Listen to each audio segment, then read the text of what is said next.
You are watching your favorite The Channel. The Channel पर आज का हमारा वीडियो है देश के रक्षा मंत्री राजनाथ सिंह के एक कार्यक्रम के दौरान बोले गए एक स्टेटमेंट के बाद जियोपॉलिटिक्स में मची हलचल पर।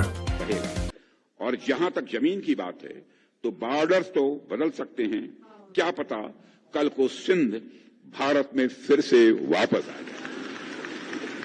रक्षा मंत्री राजनाथ सिंह ने दिल्ली में सिंधी समुदाय के एक इवेंट में कहा कि सिंध भारत का आज हिस्सा नहीं, लेकिन सिविलाइजेशन के उस दौर में सिंध हमेशा भारत का हिस्सा रहेगा।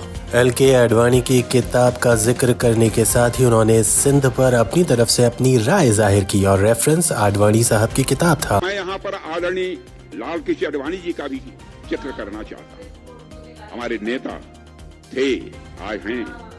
आडवाणी जी ने अपनी एक पुस्तक में लिखा है कि सिंधी कर उनकी पीढ़ी के लोग अभी भी भारत से सिंध को अलग करने की बात को स्वीकार नहीं कर पाए हैं।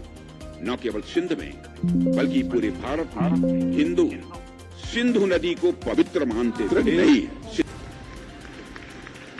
यह मैं उनका कोट बतला रहा हूं, यह आडवाणी जी का कोट। आज सिंध की भूमि, मेरे बहनों भाइयों, यह भारत का हिस्सा भले ही न हो, लेकिन सभ्यतागत रूप से सिंध हमेशा भारत का हिस्सा रहेगा।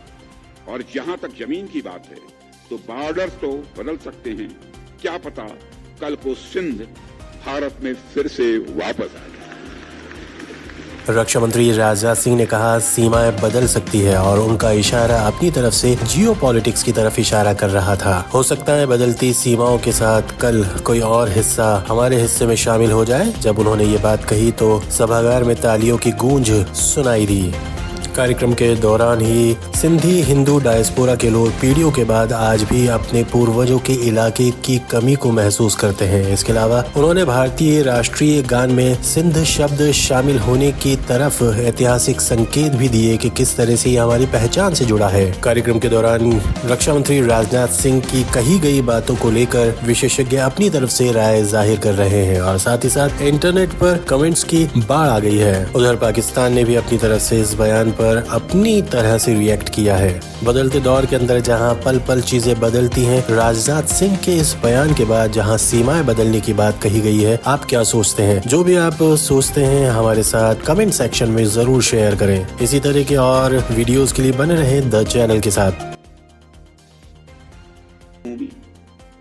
मेरे बहनों भाइयों, यह भारत का हिस्सा भले ही न हो, लेकिन सभ्यतागत रूप से सिंध हमेशा भारत का हिस्सा रहेगा। और जहां तक जमीन की बात है तो बॉर्डर्स तो बदल सकते हैं, क्या पता कल को सिंध भारत में फिर से वापस आ जाए।